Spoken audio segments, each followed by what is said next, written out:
Robinson present? Yes, Your Honor. All right. Mr. Robinson, good morning to you as well. It's easy to judge a man when he's already in handcuffs. Easy to scroll past the headlines, shake your head, and say, he deserves whatever's coming.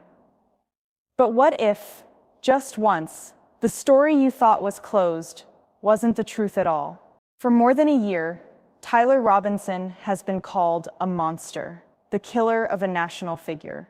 The young man who allegedly pulled the trigger that ended the life of one of America's most polarizing voices, Charlie Kirk. Yet when he finally opened his mouth in court, after months of silence, isolation, and endless accusations, the world didn't hear the confession they expected. They heard something else. Something darker. Something that made the entire courtroom freeze. He didn't beg for mercy. He didn't claim insanity. He said he was set up. Now, whether you believe him or not, his words force us to face something uncomfortable: how fast we condemn, how easily we trust headlines, and how quickly justice becomes performance. Because maybe this isn't just the story of a killer. Maybe it's the story of what happens when truth becomes too dangerous to tell. Before we dive into this story, remember, this is Detective Kate, True Crime, a channel that stands for justice and giving every case the attention it deserves. Drop a comment and let me know where you're watching from. Hit that like button, subscribe, and turn on the bell so you don't miss any of our investigations. And don't forget, share your thoughts and theories below. Every clue counts. For a moment, no one moved. The courtroom froze in silence. The steady hum of whispers, camera clicks, and shuffling papers, all gone in an instant. Even the guards by the door, trained to remain still, couldn't hide their unease. Tyler Robinson stood there, thinner than before, eyes heavy from weeks of confinement, yet filled with a strange calm, like someone who'd been waiting his entire life to speak, but never had the chance. When he opened his mouth again, his voice trembled at first, but grew stronger with every word. "You think you know what happened," he said, looking directly at the jurors, "but none of you do. Not the police, not the prosecutors, not even me, not until I realized what they made me a part of." A collective gasp rippled through the room. The judge leaned forward, the attorneys exchanged glances, and the audience, family members, reporters, even strangers, felt the air grow heavier. Robinson spoke slowly, as though each sentence carried a weight he'd been forced to hold alone. He admitted he was there that night, but he denied being the one who pulled the trigger. He claimed someone he trusted, someone connected to the private security detail assigned to protect Charlie Kirk, had called him to the venue. He said he was told to leave through a restricted hallway just minutes before the shots rang out, and when the gunfire started, panic took over. He ran, not because he was guilty, but because, in his words, "I knew what they'd already decided. I was the scapegoat before the first bullet left the gun." The prosecutor immediately objected, calling his words fabricated. But the courtroom had already changed. People weren't just listening anymore, they were feeling it. The tension, the confusion, the flicker of doubt. Robinson looked toward the judge, his voice steady now. "I didn't kill Charlie Kirk," he repeated, "but I know the kind of people who did. And I know why they can't afford for the truth to come out." The entire courtroom fell silent again. The jury stared straight ahead, unsure what to believe.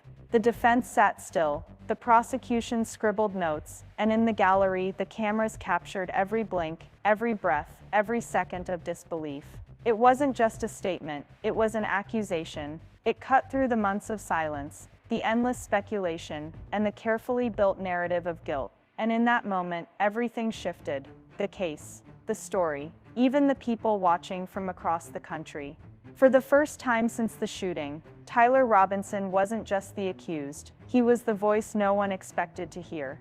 The voice that turned a murder trial into a mystery far bigger than anyone imagined. And as he stepped down from the stand, the nation began to ask the same haunting question: what if the truth we've believed all along was never the truth at all?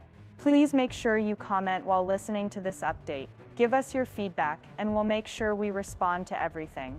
That's a proof that we are fighting for justice and what is right. Every crime tells a story, not always through evidence or confession, but through the small inconsistencies that don't quite fit, the details that whisper instead of shout.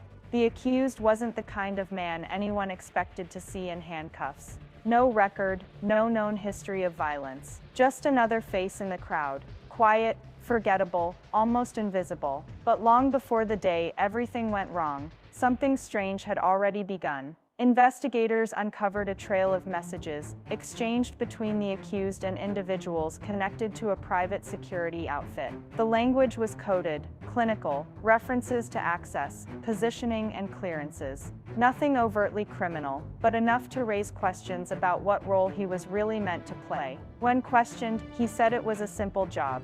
Crowd support, routine work. He claimed he didn't know who was really giving the orders.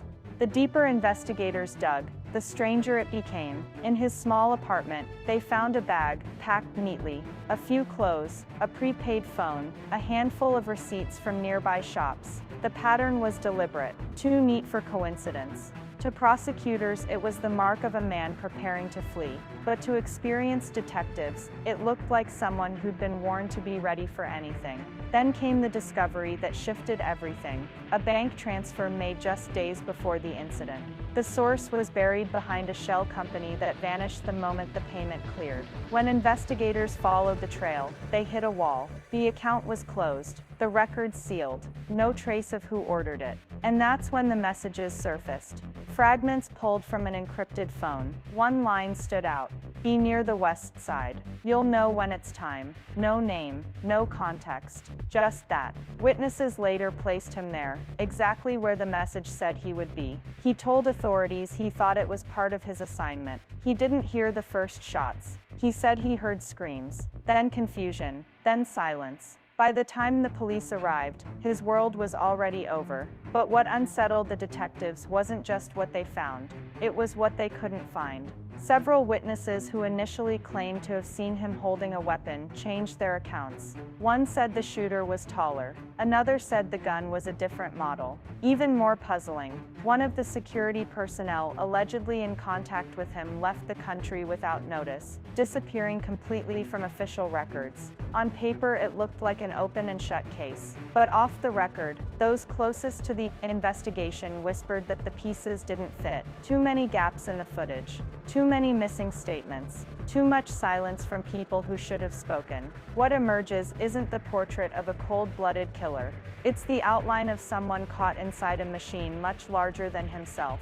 A man who thought he understood his role until the lights went out, and the blame fell squarely on his shoulders. And as the story unfolded, one truth began to surface. The closer you get to the heart of this case, the more the evidence starts to look like a carefully written script. At first, the investigation seemed clear. Evidence stacked neatly, reports written with certainty, and a suspect that fit the narrative too well. But the deeper investigators looked, the more the story began to twist. Surveillance footage once considered definitive turned out to have unexplained gaps, entire minutes missing from key angles. A technician called it a system glitch. Others called it something else. Forensic results that appeared airtight were quietly amended weeks later. The chain of custody reports didn't match. Samples had been moved, retested, and relabeled, and yet none of it reached the public record. One investigator described it best: "It's like trying to read a book with half the pages torn out."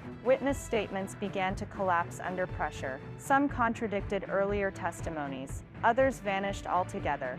Files disappeared, and when they resurfaced, the wording had changed, subtle enough to pass unnoticed, but clear enough for anyone who knew what to look for. Meanwhile, questions about motive grew louder. Why would someone with no history of violence suddenly commit an act so deliberate, so calculated? The official answers never seemed to fit. Every clue that was supposed to close the case only opened another door. By the time the courtroom doors opened again, what was once considered a straightforward prosecution had turned into something far more uncertain. A puzzle of silence, missing evidence, and shadows that refused to stay hidden. And in the middle of it all stood one man, accused, condemned, and waiting for a system that might never tell the whole truth.